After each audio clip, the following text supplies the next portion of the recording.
Welcome back to lecture number 51. Today we are talking about historical topic 6.6, the rise of industrial capitalism. And our theme is work, exchange, and technology. We have one learning objective for today, that is explain the socioeconomic continuities and changes associated with the growth of industrial capitalism from 1865 to 1898. You're going to see a lot of big changes just because there's a huge growth of industrial capitalism. So to begin, we have large-scale industrial production accompanied by massive technological change, expanding international communication networks, pro-growth government policies, generated rapid economic development, and business consolidation. So let's unpack that a little bit. The railroad industry is the one that's leading this business consolidation.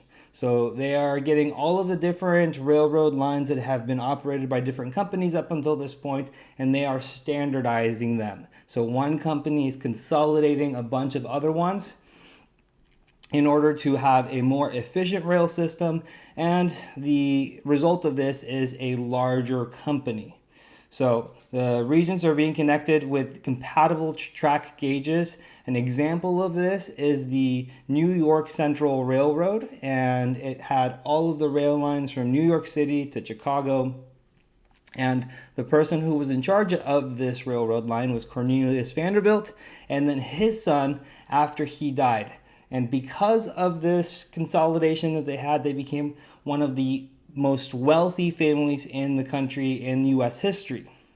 And other industries are going to copy this type of consolidation in order to produce more goods faster and also increase their amounts of profits. And it's going to be such large growth that the amount of profits that these industries are making is going to begin to be criticized because they're going to wield enormous influence, especially over government. So you see the political cartoon on the bottom right.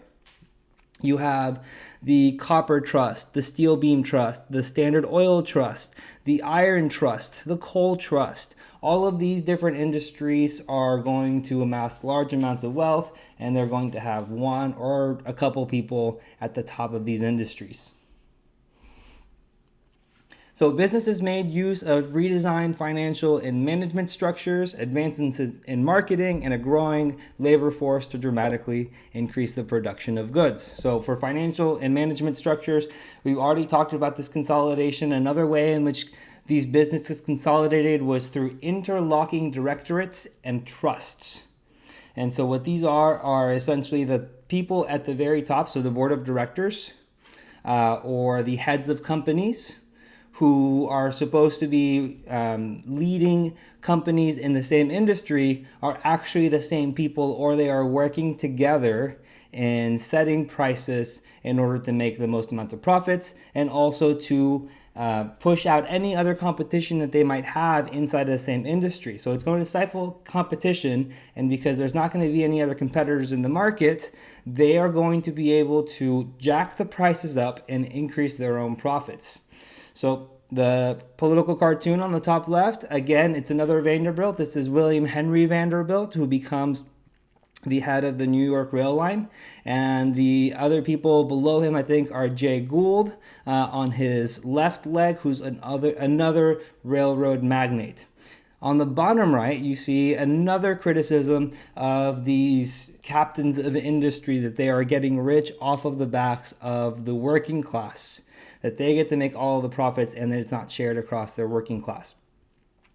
We do have advances in marketing. We talked about the Sears mail order catalog, but there were mail order catalogs for just about everything that you could imagine. You see in the bottom left an example of seeds and radishes that are being sold through a mail order catalog. And farmers would get these catalogs, they would see what they want to grow for the next season, and then they would order it, send a money order, and then those goods, those seeds in this case, would be shipped using the railroads.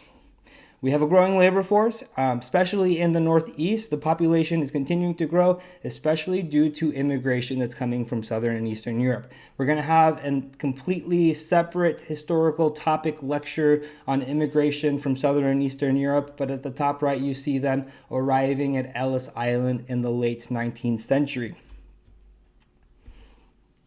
So many business leaders sought increased profits by consolidating corporations into large trusts and holding companies, which further concentrated wealth. And so in these next two slides, we're going to go over examples of these very wealthy leaders of industry. The first is Andrew Carnegie. He's on the top left, and he made his fortune in the steel industry. His contribution to business management was the utilization of vertical integration. That means that the Carnegie Steel Company owned every step in the production of steel, from the extraction of the ore to the transportation to the smelting factory to the delivery to the customer. And by owning every step of the process, the Carnegie Steel Corporation is eliminating middlemen and saving more of their profits for themselves. He also becomes one of the richest persons in history. You're going to see that that's a pattern in this period of history. He sold the company in 1900 for about $400 million. It will go on to become the first billion-dollar company. And he devoted the rest of his life to philanthropy, giving away his money. And we will talk more about that when we talk about reform in the Gilded Age. The next person is J.D. Rockefeller. He becomes the most wealthy, or the wealthiest person in U.S. history. He makes his fortune with Standard Oil Company.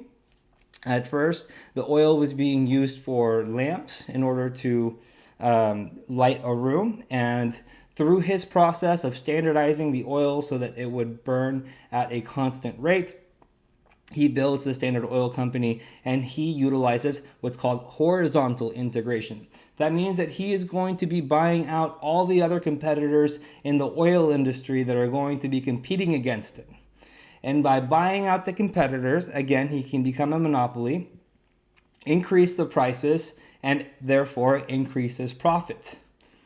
He also used trusts to manage the companies that he bought out. So the other companies might retain their same name. They might retain the laborers inside of the company, but he would put people in charge that worked for him, and those people in the trust would work in tandem with Standard Oil Company so that there would be no competition between Standard Oil and the other companies that had been bought out.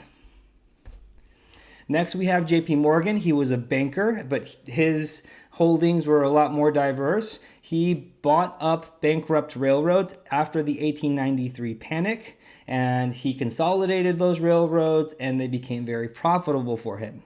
Because he had his hands in about every industry that you can imagine, he created what's called a holding company. So this is a company that holds many different companies inside of it. And of course, they are going to be working in tandem so that all of the business actions that happen within each company are working for the greater good of the holding company. In the railroad industry, he uses interlocking directorates, again, making the board of directors for one company also be in charge of the board of directors of others so that he can control prices and increase profits by eliminating competition. Jay Gould is probably the person that embodies the Gilded Age the most because he got really, really rich with very shady methods. So he speculated on stocks. He was accused of bribery and fraud. He would water stock, which means that he would inflate the price. He would talk it up, and then right before the stock was about to crash, he would sell all of his stock. He became rivals with Cornelius Vanderbilt because he was said to have stolen millions of dollars of stock from Cornelius Vanderbilt through fraud or through forgery of the stock.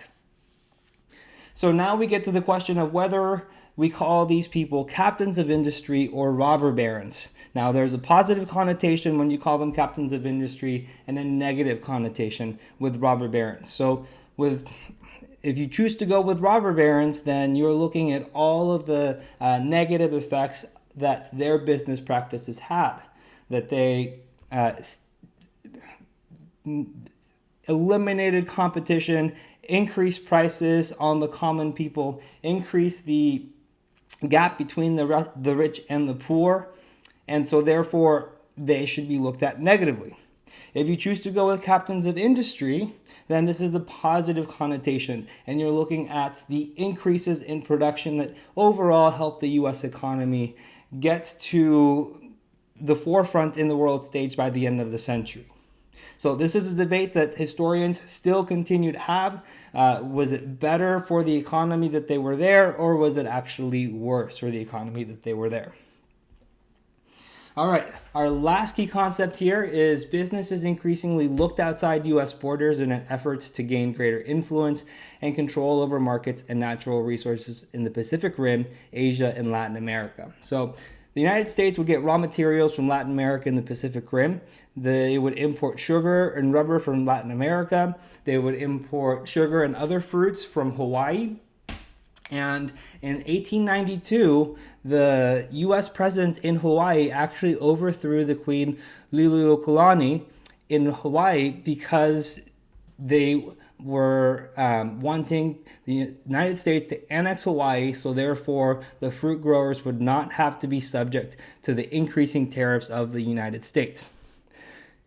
Grover Cleveland, who is the president when this happens, rejects the annexation, and so Hawaii is going to have to wait about 10 more years before it becomes a formal U.S. territory, and it will become a U.S. state later on in the 1950s.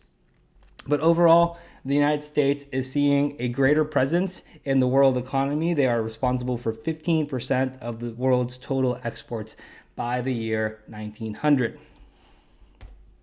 All right, here is our recap. So the railroad industry led the way in big business. Business practices led to massive profits and decreased competition in the market. You need to be aware or familiar with the words trust, interlocking directorates, horizontal and vertical integration, because the College Board put these specifically in the key concept outline, so therefore you need to know them. There was a new class of mega-rich captains of industry, or robber barons, whichever term that you want to use to describe them. And finally, U.S. international trade grows. All right, thank you for watching this lecture. I hope to see you back for lecture number 52. I will see you then.